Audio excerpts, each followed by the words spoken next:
Hello, my name is Elizabeth Fucella Burgos, and I am the resource teacher for the gifted from Washington Liberty High School.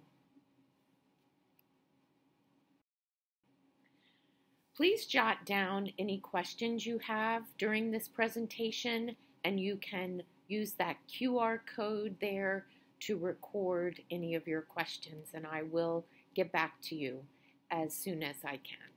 Thank you. So tonight you're going to be learning about the different opportunities that we have here in Arlington Public Schools and at Washington Liberty.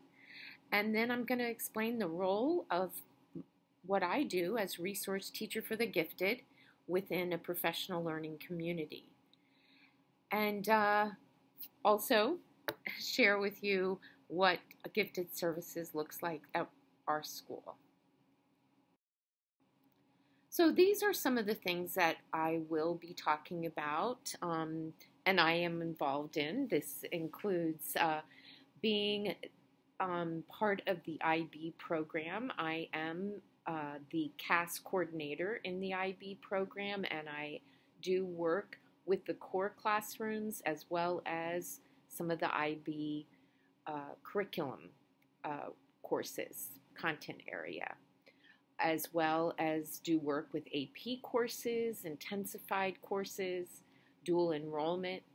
I am supportive of the science fair and the Virginia Junior Academy of Science and those mentors.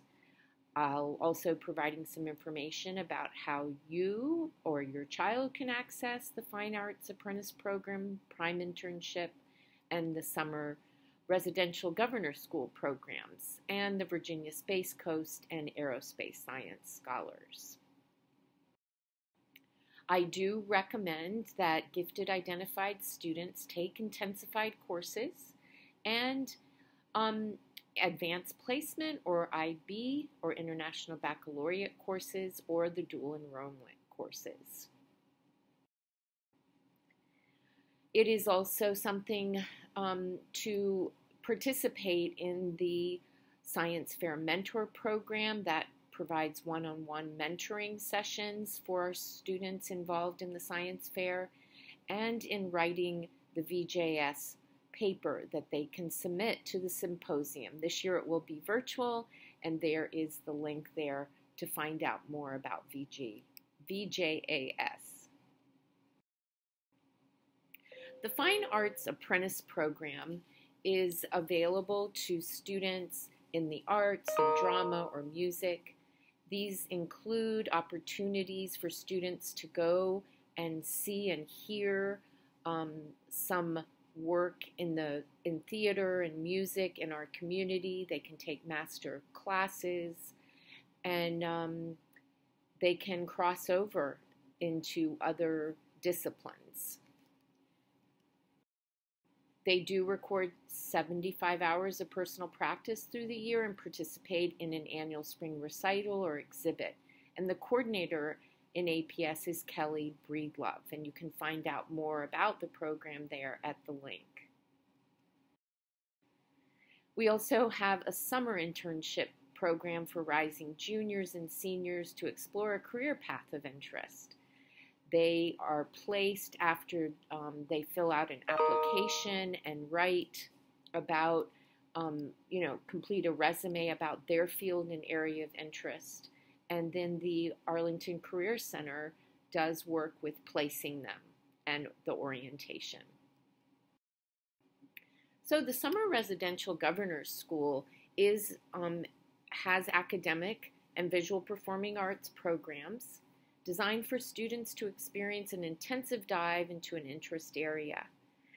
These students get to live on a college campus in Virginia during the summer. Rising juniors and seniors may apply. These are the different areas that students can participate in. I do administer the academics and the VPA applications, and there are world language applications too, but that is administered by Danielle Karaki here. She is the department chair for world languages. And then the Virginia Space Coast and aerospace science scholars are things that students can do online on their own. It's supported by the NASA program. 10th graders focus on science, engineering, and technology, and there is a possibility of them attending a summer program at Wallop's flight facility. Those applications are due October 16th, so that is coming up, and students should be aware and put their applications in. The Virginia Space Coast scholars also are for 11th graders, and those applications are due on October 24th. So we will have live in-person students talking about these programs and what's a typical day like and things like that. But for more information, stay tuned for videos from those students. So, gifted services at Washington Liberty.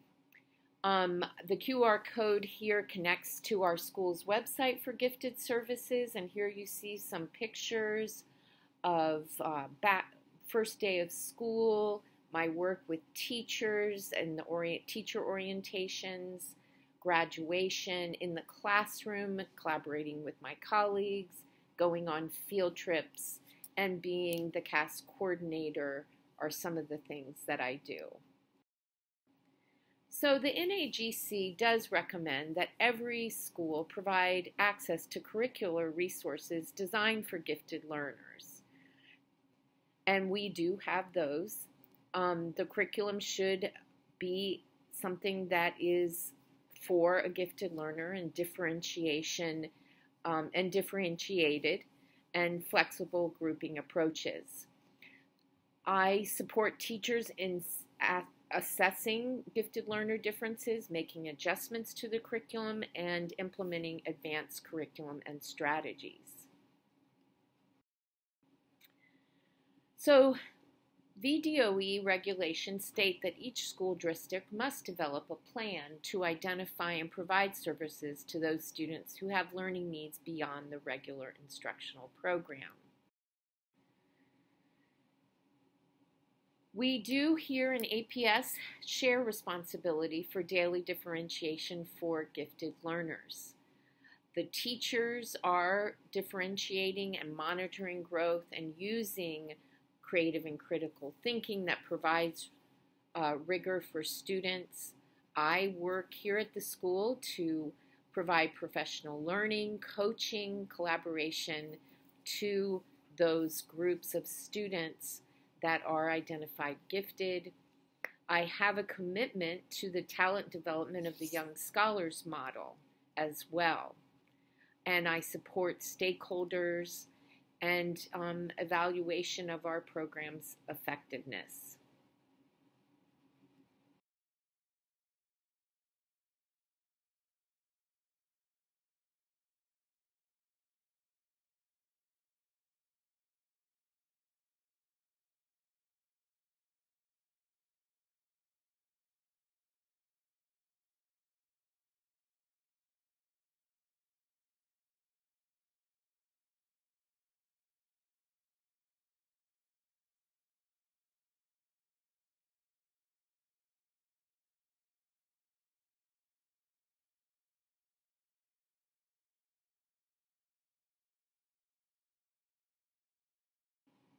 I work in the professional learning communities with teachers. These are the questions that are the key focus of our professional learning communities. Teachers are talking about what we expect our students to learn and how will we know when they have learned it, and how will we provide time and support when they don't.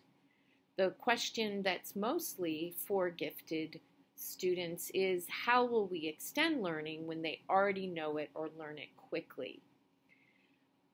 The Professional learning communities are the umbrella structure for the school system. APS has a collaborative approach to meeting the needs of students. And collaborative learning teams, or CLTs, are within each school to do this strategically. They use a variety of data points throughout the year and these questions to plan for instruction. As I said earlier, our focus is on question 4.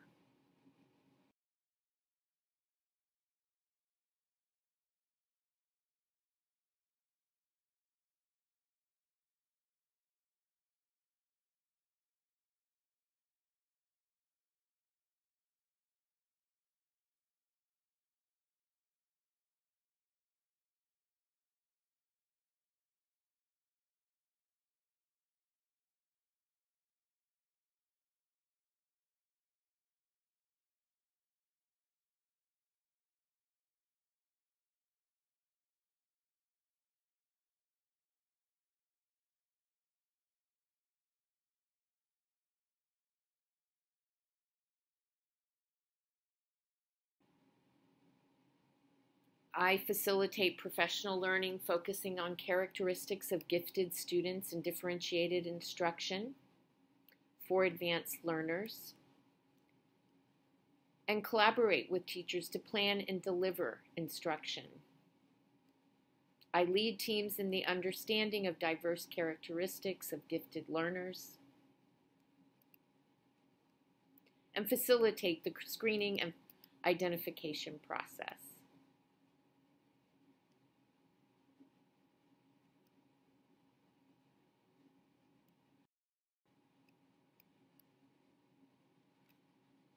I advocate for underserved population.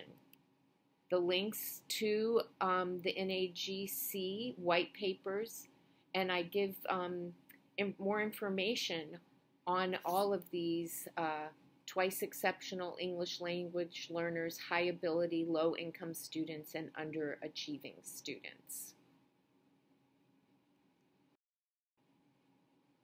Our twice exceptional are 2E students, 504 English language learner or special education students should be granted equitable access to rigorous courses, and they should meet the criteria and receive services and support as specified in their 504s.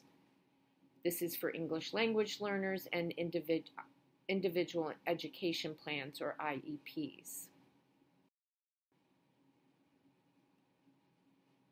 So similar to what I do with 2E learners, I also work with English language learners, again, building background knowledge and access to grade level content and opportunities for creative and critical thinking. I do that in support of their regular education teacher and the English language teacher. So what does that look like in our classroom?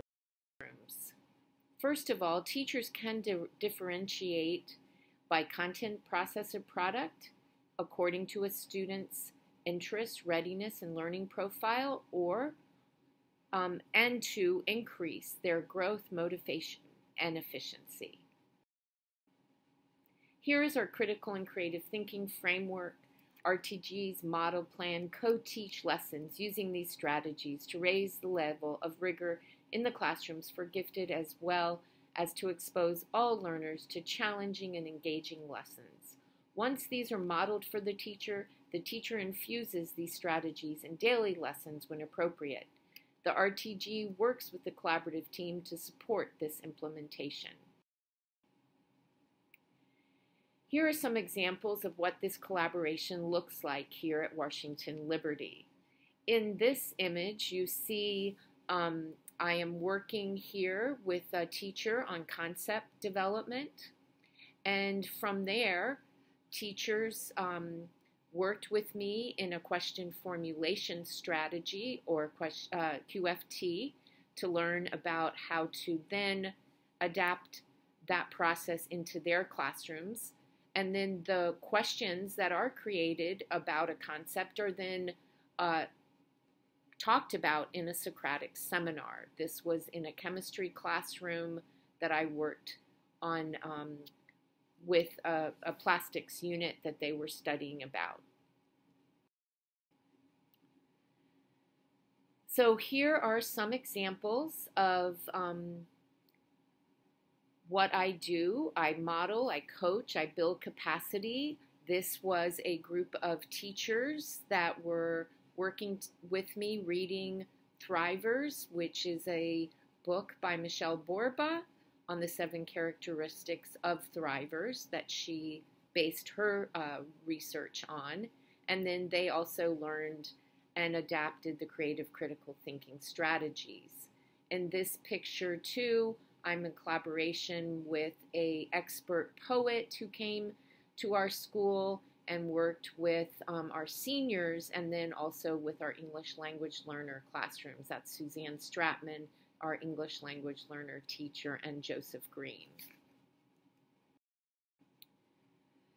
I work in communication. I inform you parents as well as students about upcoming and ongoing opportunities. I put those on the website. I will hold this information session now and in the spring. And then I do collaborate with teachers. I also write home the newsletters that you have received in Naviance. You can look up more on my webpage, which you have access to, and there's my Twitter handle where I post my work here. And I'm always available to parents for conferences too. There's my website, and then the APS Twitter handle. And then this is information about GSAC. It's the Advisory Council on Teaching and Learning for APS, for the Gifted Services, and there's their meeting time. So here is my contact information, and you can email me and also call me, and I will get back to you as soon as I can. And there is information there about the contact of our supervisor of gifted services. There's also some parent resources that you will want to check out.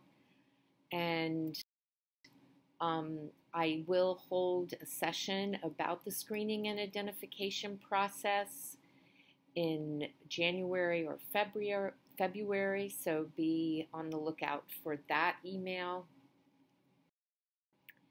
And here is our screening timeline. I'm communicating now about it, and then the staff will also get information. I'll collect data, and testing will happen. Parent information forms will be sent out, and then in May and June we have the meetings, and you would get a letter about the decision of gifted identification. So this is our process for gifted identification, the timeline. Now, I'd be happy to take some questions. I know this was a quick overview of services, and depending on so this being a virtual, if you do have questions, as I said earlier, please on that QR code go and put them in, and I'll be happy to respond to them. So have a nice evening, and thank you for watching.